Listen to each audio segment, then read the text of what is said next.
Here's another way to succeed by listening. Choose a really successful person and take him or her out to dinner and listen. Ask questions and listen. If a man is poor, he can really help himself by taking a rich person out to dinner and listening. Spend $50, $60, $80, or $100. Go for the full 9 courses. Start with the hors d'oeuvres. Ask questions. The salad takes 15 minutes. Keep the conversation going. The biggest steak in town takes 45 minutes. Keep it rolling. Ask more questions. Pour on the dessert. Stretch the meal about 2 hours. See, if you get someone successful to eat and talk for 2 hours, he or she may drop ideas in your lap that could change your life. Multiply your income by 2, by 3, by 5. But you're right. Poor people don't usually take rich people out to dinner. That's the problem. The man says if he's rich, let him buy his own dinner. I'm not coming up with any money. And besides, if you work where I work, by the time you struggle home, it's late. You've got to have a bite to eat, watch a little TV, and get to bed. You can't spend all that time trying to find a rich man to feed. And this man's behind on his installment payment. Behind. He's a good worker, hard worker, sincere. But remember, you can work hard and be sincere all your life and wind up broke and unhappy. You've got to be better than a good worker. You've got to be a good listener. The third way to learn from others is to observe. Watch what successful people do. Here's why. Success leaves clues. Watch how the man shakes hands. Spend the money and time and the effort. They're all investments, time, effort, and money. But the payoff is so great, it's hard to compare the cost to the reward. First is the money, and it does take some money. I have a great suggestion for the cassettes and the books and the lectures, the seminars, and the videos you need for a constant flow of ideas and inspiration. Set up an educational fund. Take a portion of your income each month and set it aside to invest in all the means of the search for knowledge. Remember, the best money spent is the money spent to cultivate the genius of your own mind and spirit. Make sure you don't spend more for accommodation than you do for education. The money, small price. The promise, unlimited potential. Next is the time. That is a valuable expenditure. I understand that. To ask people for their money, that's one thing. But to ask them for their time, that's a major request. But I don't know any shortcuts to this. It takes time, precious time. The time you spend is that much less time you have to spend. You can get more money, but you can't get more time. However, life has a unique way of rewarding high investment with high return. This major investment you're making now, listening, could be that small fine-tuning you need for major accomplishment. And last, the investment in effort. There is a great deal of difference in casual listening and serious listening. Listening to know, listening to learn, listening that opens up the whole mental and spiritual process is truly an investment in effort. Bringing heavy attention to bear. That takes effort. A mental rifle shot to strike the idea target. That takes a great deal of concentrated effort. However, this effort, high gear mental machinery, is the effort investment that opens the floodgates where ideas can work their magic for you in the marketplace. I'm going to make a statement. I don't know how it's going to fly in the room. Here I go. Education is not the most important thing in your life. It's not. I spoke at a school one time and I said that the principal of the school came up and had me removed from the stage. I was just trying to help his students. Education is not the most important thing. Do you know how many people I know with education that ain't working? Do you know how many people I know with degrees ain't got no job? Do you know how many people I know with multiple degrees ain't making no money? The single most important thing in your life is your dream. It's your dream. It's what you dream about. It's in your Bible. It says a man without a dream or vision shall perish. It don't mention education in the Bible. The University of Jamaica is not in the Bible.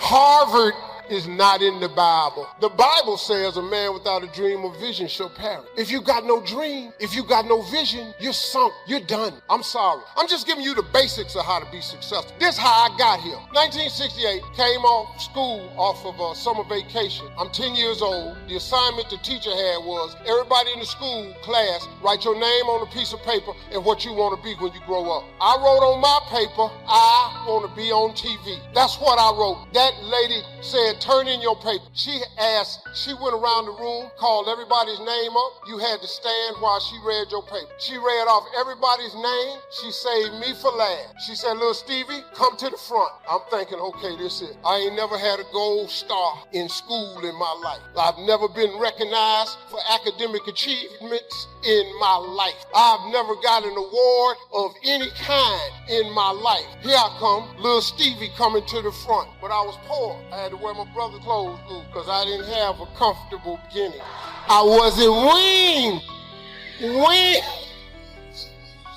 Steve Harvey's coming to the front. I got a belt that's too big, it's tied around me twice. I'm skinny and I'm heading to the front. I walk like, they used to call me Tater Chip in school because I was shaped like a potato chip. And I walked up there and I'm standing in front of class. Now I told you a minute ago I had a severe stuttering problem. I could not talk outside of my house. I stuttered severely. I thought this woman was going to give me a gold star because I figured nobody else in the class had wrote I want to be on TV but me. So mine must be the best answer of all of them. So I'm standing up there and that lady started in on me. She didn't call me up there to give me no gold star. She called me to the front to humiliate, and that lady did. She said, why did you put something like this on your paper? Now, you've called me to the front. You know I have a stutter problem. You know I can't talk. So she started, why did you write this on your paper? Who in your family ever been on TV? Who in this school ever been on TV? Who in this neighborhood has ever been on television? She said, why would you write something like that on your paper? And look at you standing there, you can't even talk. I was crushed. Why would you write that on your paper? You can't even talk. This is a teacher. You're supposed to be shaping and molding my mind. We pay you to educate. Why would you write something like that on your paper? You'll never be on TV. Every Christmas, I send her a flat screen TV. Jesus in my text tonight is teaching us the kingdom of heaven is lacking. The kingdom of heaven is lack. It's not this, but it's like this. He's using something that you can understand to explain something that is beyond human reasoning. The kingdom of heaven is likened unto a master, he says, who called his servants and gave them. Now, I want you to catch this. You have the master and the servant. And if you read that with your Australian mind or your American mind or wherever you came from, if you read it through the lens of that mind in the society in which you have been raised, in which you have been developed, or in which you have been extrapolated, you will miss the power of these words because you've got the master, and one translation says the master and the slave. And the master and the slave are worlds apart. Trust me, those are not the same things at all. Jesus existed in an environment where most of the societies in which he lived during his era were in a caste system. It was not a democracy. A caste system suggests whatever status of life you are born in, you belong there. So if you were born a slave, then you stayed a slave. If you were born a master, you stayed a master. If you were born poor, you stayed poor. If you were born wealthy, you stayed wretched. There was no feeling of responsibility to raise one person up into another status of life. It is a caste system, the haves and the have-nots, the ins and the out, the master and the slave, the rich and the poor, and never the twain shall meet. So the whole notion that this master who owns the slave is getting ready to go on a trip, and he doesn't give it to his children, he doesn't give talents to his heirs, he bypasses his neighbors and gives it to a slave, is shocking. You don't give your master stuff to a slave. That's crazy. That's awesome. That's mind-boggling. The slave has been gifted with master stuff. He didn't earn it. He didn't work for it. He didn't labor to get it. He has been gifted. God wants you to understand, as far as the master is from the slave, that's how far we are from God.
What if you give it everything you have and you come up short? What if you get weak along the way and you throw in the towel on yourself? You surrender to your emotions. What then? Everybody tripping through something. Everybody, I don't care who you are, you're going through something. But your great life is in front of you. It's not behind you. What you did back there ain't got nothing to do with what God got for you.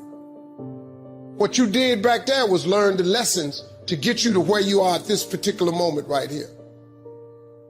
Maybe being weary doesn't mean you're weak. We're in hell right now. And we can stay here, get the kicked out of us, or we can fight our way back into the light. We can climb out of hell, 1 inch at a time. It's okay to fall. Because when you fall, you get back up. What I need you to do is I need you to find a reason to keep going. And if you can find a reason to keep going, I know you're strong enough to do it because you're human. And every human has what it takes to get past whatever they're going through if they decide to. Push through it. Push through it. Tragedy and trials come to everybody. Only the strong survive.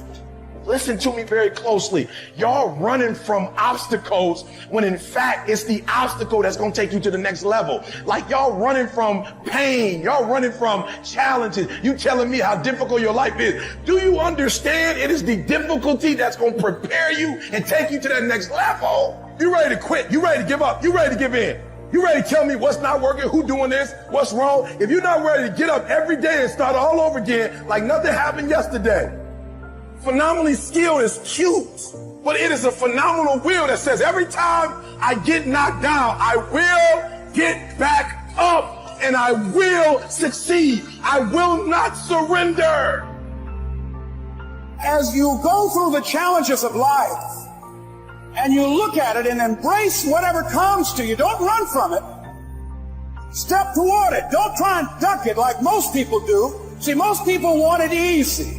See, easy come, easy go. But when you go at what you're going to deal with and you deal with the difficulties of it, when you handle those hard things close at hand, making those hard decisions right now that you don't want to make, but you know that in order for you to get where you want to go, this is one of the hoops that you have to flip through. This is what you do. You are built for this. You would just believe that your day coming, that the sacrifices you are making today, they gonna pay off. But if you do not believe, it ain't gonna happen. Keep fighting in the midst of the struggle. Keep fighting. Keep thinking positive. You only lose when you quit. It'd be one thing if life was like NASCAR. When you only have one lap left, they wave the white flag to let you know this is the last one. This is it. If you can make it around here, your race is done. But life doesn't wave a white flag. So then we wave our white flag, not even knowing that just around the next turn, just around the next sacrifice, just if you can make it through this season, just if you don't give up in this trial. See, the reason you can't stop is because you might be so close. Wouldn't it be a shame for you to quit when you're this close? Wouldn't it be a shame for you to walk away when you've come this far? Wouldn't it be horrible for you to bail out when you're just this close to victory? You can't walk by what you see. You can't give up because it doesn't feel good. You can't let people talk you out of it. You can't let your emotions stop you from moving forward. Keep believing, keep moving, keep marching, keep crawling, keep inching. This might be the day. This might be the one.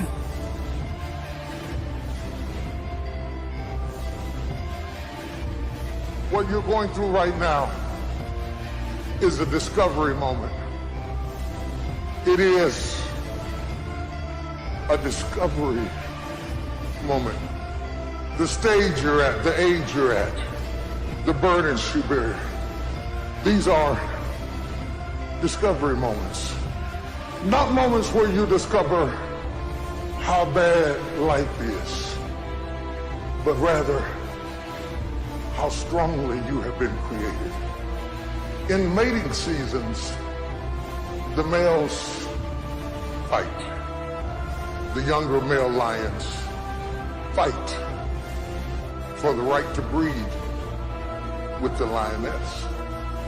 It's God's way of not allowing weakness to reproduce. The fight is designed to kill the weak parts of the herd so that they do not reproduce their weakness. The strongest lion reproduces so that the next herd is born in strength. Baby, only the strong survive. You can break if you want to. You can turn around and give up if you please. But God said, I'm not going to put my fruit in somebody who quits. God says, I'm not going to pour my investment in somebody who walks away. But the last man left standing, God said, I'm going to pour that into you. I have learned that even in my own life, experience kills off the weaknesses. Your childishness begins to die. Your fear begins to leave. You look at things now that you would have been all upset about 10 years ago. And you say, oh, it'll be all right. It'll be all right. Don't worry about it. It's not that serious. Because that foolish part of you died in the last fight. That silly part of you died on the last battlefield. And now you're coming to a place that God makes a way of escape, but not so you can run. He says, I make a way of escape that ye may be able to bear it. People who gossip, people who spend their lives curious about other people, do it at the expense of never discovering who you are. And the reason you're so interested in who somebody else is because you have not invested enough in discovering who you are. This is a moment of discovery for you to find out who you are and what you are made of. Don't let your life be that you give more to others than you do to yourself. It's not that our troubles are so different. Life is life. Falls on the just and the unjust. Our pains are quite similar. It's our solutions that are different.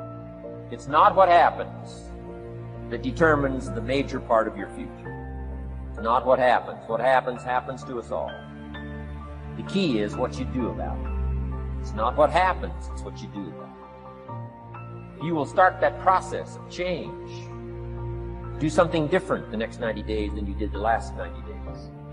Like picking up the books to read. Do something different, like the new health disciplines. Relationship with your family. Whatever it is, doesn't matter how small it is. If you'll start doing different things with the same circumstances, since we cannot change the circumstances, but we can change ourselves. We can change what we do. A few little simple principles here. Once you understand these, it starts to explain so much. Taking responsibility instead of putting it off on someone else. That transition sometimes is a challenging mission. You don't have to change what's outside. All you've got to change is what's inside. Don't wish it was easier. Wish you were better. Don't wish for less problems. Wish for more skills. Most people underestimate what time can do when backed up with massive activity. Right as I'm speaking to you, I'm looking out at the ocean right now, and there's a massive rock formation, and you can see the rivets in the rocks. And what caused those rivets in the rocks was compound pounding of the ocean hitting that rock over and over and over again. And over time, that ocean breaks the rock down over time, where you can see the breakdown in a rock that water does hitting it. Think about that over time. Not one time when the water hits it, not 2 times, not 5 times. When you add up years and years and years of that water hitting the rock, it breaks it down. And that's like getting through to your dream. You have to be like that water hitting the rock I'm staring at right now, that over time, that compound pounding breaks down the barriers, breaks down the obstacles, breaks down anything in your way of getting to your dream. And here's the crazy thing about most people. They will give up on their dream before the compounding has been allowed to kick in. So they'll work at it and they'll work at it and they'll work at it and they don't see the breakthrough. But what they don't understand is that rock was getting ready to break if you just keep pounding against it. But because most people don't see the evidence, see, if you watch that water hit that rock over one day, you're going to see no difference. Maybe even 5 years. But you have the compound pounding of every wave hitting that rock over and over again. There's an inevitability to the breakdown of the rock. That's true of your goals and dreams as well. There's an inevitability to success. It's not a matter of if, it's a matter of when we adopt one more, when we adopt compound pounding. Do you know the kind of confidence you begin to have when you just accept in your life that I am going to be relentless, I'm always going to do extra, and you accept the fact that all things break down over time. All the barriers will go away, all the obstacles will go away, everything in your way will go away if you keep after it over an extended period of time. Most people overestimate what they can do in a year. They do. They set up goals for a year and they overestimate where they're going to get to. And they dramatically underestimate what they can do in a decade. And the reason for that is most people don't understand the power of compound pounding. So I want you to accept today that you're going to be relentless, that you're going to keep coming, that you're like a dripping faucet. Other people are going to get slowed down. Other people are going to take a break. Other people are going to flinch. Other people are going to cool it. Other people are going to believe they've made it. Or maybe some people are going to believe they can't make it. But you're going to be relentless. You're going to be repetitious. You may not be the fastest. You may not be the smartest. You may not be the strongest. You may not be the most beautiful. You may not have the most articulate thoughts and ideas in the world. But what you got is compound pounding. What you got is one more. And when they get weak, you just keep company. When they flinch, you blow their doors off. That's how you win in life, is you keep getting after it and keep getting after it until the job gets done. You show me somebody who can succeed. So a lot of people can be excited for a day. They can be excited for a month. Some people can be excited for a year or 2 or 3 years. But the winners, they stay excited as long as it takes to get the job done. They keep after it until the job gets done. They never stop. They're always after it. And that's where their strength comes from. That's where their confidence comes from, is knowing their capacity to keep coming at you, and that all your competition's going to get weak. They're going to get tired. They're going to surrender. They're going to give in. They're going to think they made it. They're going to take a break. They're going to cool it. And you just keep coming. It's just nature. Just like the nature of the ocean against that rock, it's just nature that you run down your dream, that you knock down your dream. I want you to buy into the fact of an inevitability of you winning, that it's inevitable, that it might not be a year or 2 years or 3 years, but you're going to stay excited and you're going to keep doing one more until the job gets done. See, I accepted a long time ago I wasn't the smartest, the best looking, the fast enough, with the best background, the most connections. I didn't have any of those things. What I could control was my work ethic. If you think that I have a little bit of success in my life, I can tell you what I attribute it to. Yes, self-confidence. Yes, mindset, visualization, goals. When you get to winning, for me, it's come down to maxing out. And what maxing out means is you do one more at least than you think you're capable of. So when you're done, whatever you're doing, whether it's at the gym or phone calls or meetings or in sports, one more shot, one more throw, one more swing of the golf club or the baseball bat, the separator is for the winners, they do one more. And so I want your mantra going forward to be one more. Today's message is very simple. You can win. You should win, and you will win. I want you to feel this. You will win if you just keep coming. You keep getting after it. You keep doing one more. You can control this. You can't control all the exterior things in your life, people's attitudes, how they treat you, who hates on you, who lets you down. But you can control this. You can always go 46 instead of 45. You can always go 11 instead of 10. You can always make the next phone call. Always do one more meeting. Always do one more. Always, always, always. And I promise you, you will knock down that rock that's in between you and your dream. and make them come true. You can quit if you please, but you got what it takes.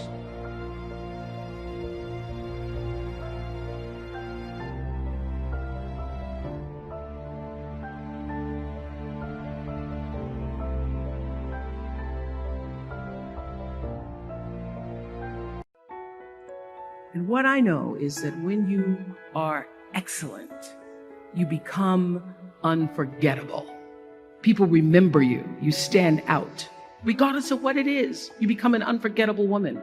And that is what we all want.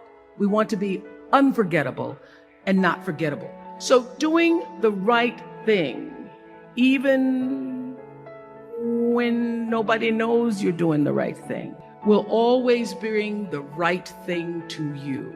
I promise you that. Why? Because the third law of motion is always at work. For every action, there's an equal and opposite reaction. That is so true in all of our lives. You just have to do the right thing, and the right thing will follow you even when people don't support it. I remember many times on my show. There are many shows y'all never saw. And the reason you didn't see them is because I got the last vote. And I remember 2010, my team, hardest working team in television, had done this interview with a woman who turns out she was a Sunday school teacher by day and a sex addict at night. And they were like, you won't believe it. We got her going out. We got her with the men, and we get to show her, and she was willing to show us everything. I sat down with a woman for an interview that was taped. And during the process of the interview, I said, why are you doing this? And she said, oh, I want to help people. I want to tell my story and I want to help people. I said, do you have children? She says, yes, I have a 10-year-old son. I knew right then this is never going to see the light of day. So we got off the air and I said to the lady, we are not going to air that show. And she said, why? My producer said, why? She knew she was being filmed. She knew what she was saying. She knows what I said, because her son will never get over it. Her son will never get over it. And it's not worth a rating point to me, not worth a rating point to me, to know that there's a 10-year-old boy who's destroyed because his mother went on the Oprah Winfrey Show and told all her business. You do the right thing even when other people think it may not be. And oftentimes, when you make a decision to do the right thing, immediately you're faced with doubt. Is that the right thing? Is that the right decision? I don't know. Is that the right thing? You always know it's the right thing, when in the end, there is peace. See, I'm a seed. I really am. But a seed has to be planted. A seed got to have dirt put on top of it. If you take a seed and throw it on the concrete and walk off, the sun just burn it up. But guess what? Logically, in my mind, it doesn't make sense that to grow something, you should dig a hole, put it down in there, and cover it with dirt. Logically, that don't make no sense to me. But though, see, dirt is necessary for growth and development. Dirt builds character. Dirt gives you the push-through factor. Dirt makes you come with it when you don't feel like coming with it no more. And you get dirt in a lot of different ways. All of y'all that had dirt thrown on you. And dirt ain't always what you want. It's somebody talking about you down on your job. It's somebody accusing you of something that you didn't do. It's somebody telling you you ain't gonna make it. It's somebody sharing information about you that ain't true. Everybody get dirt put on. But see, when you're getting put under that stress, please know God is always working. God is always working, so I smile. Because I know he back there. See, that dirt builds character in you. When they talking about you, it teaches you to withstand it. Then it gives you something to push through. So when you put the seed and you put the dirt on it, if you understand stress, stress really ain't just dirt. See, they don't call it dirt when they plant it. They call it soil. Because see, soil has nutrients in it. What the nutrients, when people talking about you, dogging you, lying on you, backbiting, stealing from you, talking about you, they're actually putting nutrients in you. If they put a camera under the ground, you'd have seen the seed sprout open and start coming through the dirt? Because the dirt is necessary so you can prove yourself. Everything you see above ground that blossoms and plants and grows and that's beautiful, it was underground one time. All them potatoes, collard greens, they was underground one time. Them apple trees, they was underground one time. So they had to prove themselves. See, you want to be successful, well then you got to prove yourself. You got to push through the dirt. You got to come up through here. You got to come out. Then you sprout, and then Bishop say, then you become a tree. Next thing you know, you got fruit. So when you under stress, take the stress for what it is. Don't get fooled. Don't just think, I don't know, man, Lord must not mean for it to be. What you tripping for?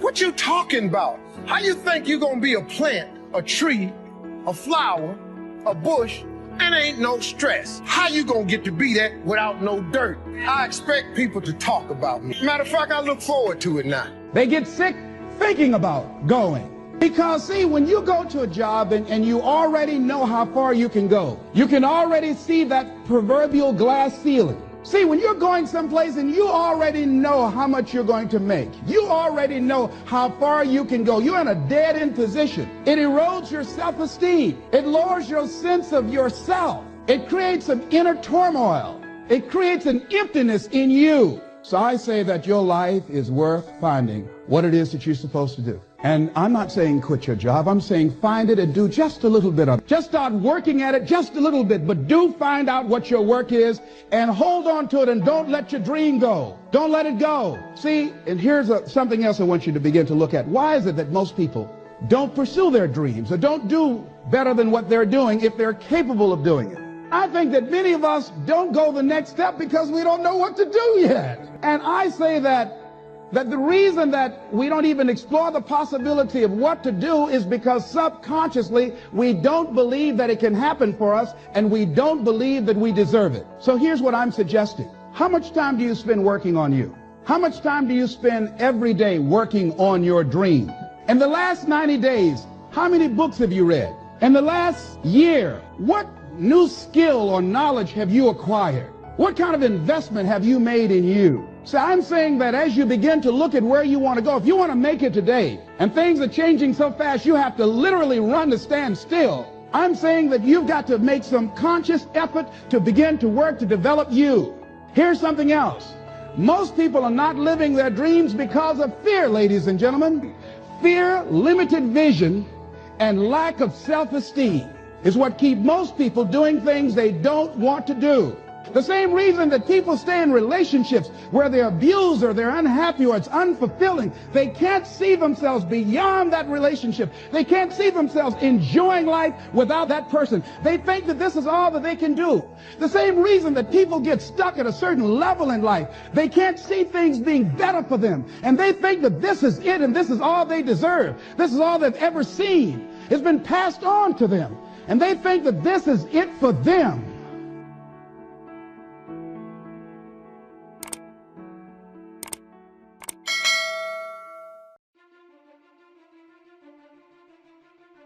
To the doubters, the naysayers, to everyone who gave me hell and said I could not, that I would not, that I must not, your resistance made me stronger, made me push harder, made me the fighter that I am today. Adversity. You have no control over it. You are going to face more adversity. It's not an if, it's a when. So if you have no control over that, what's the one thing you do have control over? You control the way that you respond. You are the determiner of if that adversity is going to be what we can ultimately call a wing or a weight. Were you allowed to be a weight that just sinks you, leaves you knocked down, never to get back up again? People just say, that's it, they're out for the count, they're never coming back from that one. Or do you find a wing in there somehow? It's just a way to rise to the occasion. You will either fail because of adversity or you will be forged by adversity. You thought for 1 minute that you broke me. You got me twisted. I am not phenomenally skilled, but phenomenally willed. I will not give up. I will not surrender. I will not quit. And your problem is giving up to me. I need effort from you. You walk out of the door, I need you to match whatever effort the enemy is putting up. Whoever your enemy is, match the doggone effort. Be strong and very courageous. You've got to have inner strength for this fight. It's not for outer strength, that inner strength, that when I can't do as I would, I'm going to do as I can, but I'm not going to stop going to the best of my ability. Why do you keep crying? Why me, God? Why did I get MS? Why did I get cancer? Why did my mama die? Why did I get fired? Do you understand? Listen, you got to put through that, because what that does, that tension produces greatness. Stop running from it and run through it. Stop telling me what you're going through. The great, they get through it, they go through it. And the harder it is, the better. Stand in the middle of controversy. Stand in the middle of the storm. Stand in the middle of loneliness. Stand in the middle of an attack. Oh my God! I don't care whether you can fight. I care that you can stand. If you're not careful, you live in a constant state of anxiety, on the edge, worrying about stuff. My biggest regret at 55 is all the things I worried about between 25 and 55. 85% of them never happen. But it doesn't matter that it doesn't happen if it steals your joy, if it robs you of your peace, if it stops you from celebrating the moments that God has given you. Because some people can't enjoy where they are, so worrying about where they're going. You see, to be anxious is to have anxiety over a threat that has not been executed. Just worried about stuff that hadn't happened, up under threat, and life is a threat. It's full of threats. Life is a fight for territory. And once you stop fighting for what you want, what you don't want will automatically take over. We have 1,000 reasons every day to have anxiety. The psychologist says that anxiety is like a pilot flying a plane, looking at all of the various gauges before him and not understanding that the gauges are incorrect. It makes you think that you're flying lower than you are, that you're closer to destruction than you are, and you're reacting to the gauges as if you were about to crash, never realizing that anxiety breaks your gauges and you cannot trust your own senses. You can't trust your gauges, but you will get there. You may go through some stuff, but you will get there. You may be betrayed, but you will get there. You may even be delayed, but you will get there. Zig said most people in a fearful situation, they forget everything and run. But there are a small number, the road to life is straight and narrow, a few there be that find it, who face everything and rise. He said if the dream is big enough, the odds don't matter. And so when you say dream big, that's major. One, there's power in pursuit. Because as Jim Rohn said, it's not the accomplishment of the goal that matters. It's what you become in pursuit of the dream in the process. Because when you have a big dream, it will introduce you to a part of yourself that you don't know right now, that you will never discover in your comfort zone. Because in order to achieve that dream, you've got to die to who you are now. I must die daily. You must die to who you are now to give birth to who you are to become. I believe that all of us have stories of greatness. Everything starts out good. And as long as it stays good, you don't know what you got. You don't know what you can do. You don't know what you can stand. You can't rely on a fair weather relationship. You don't even know who you married to until all hell breaks. when the lightning is flashing and the thunder is raging and we're downsizing and we got to move into what looks like a closet, you don't know what you got till the storm breaks loose. It is the storm that defines character. It is how we react to a crisis that proves the depths of our relationship. If you just keep up your defense, you may rock a little bit. You may shake a little bit. You may have to buckle up. But you will get through this. But if you forsake the posture of protection and panic up under the threat of assault, then the enemy gets territory that he would never have because you relinquished your position. Discipline requires that you hold your position even when you're under fire. You can't speak peace outwardly if you have turmoil inwardly. If you got peace on the inside, hell can be breaking loose on the outside. And you can speak out what you hold in. The worst storm in the world is not the one on the outside, but when it gets on the inside, you cannot speak what you do not have. A ship never goes down because the water is around it. It doesn't matter how much water is around it. It was designed to sail on top of the water. As long as the storm is on the outside, the ship can sail through anything. Never say, I don't know what it is that I got. What's most important, commit thy works unto the Lord, and thy thoughts shall be established. Commit yourself to do that which is in your heart. You were not born to work for a living, but to live your making. And living your making will make your living.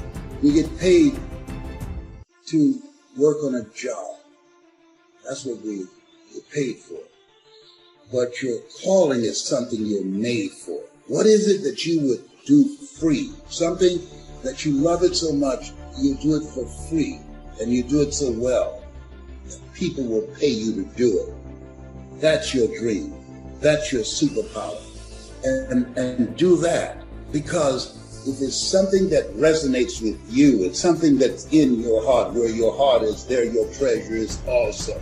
Remember A.L. Williams said, all you can do is all you can do. And all you can do is enough. But make sure you do all you can do. We always go all in on something that we love. What's in your heart? Where your heart is, there your treasure is also. In my book, I say, live a heart-centered life. So as long as peace guards your heart and your mind, your life can go through anything. As long as you don't get so caught up in your swing, in your business, in your dream, in your hope, in your potentials, that you drop your guard. Stand right still. Steady yourself. Take control of the situation. No matter what you read, or what you heard, or what they say, or what they do, don't drop your guard. You can make it through anything as long as you don't drop your guard.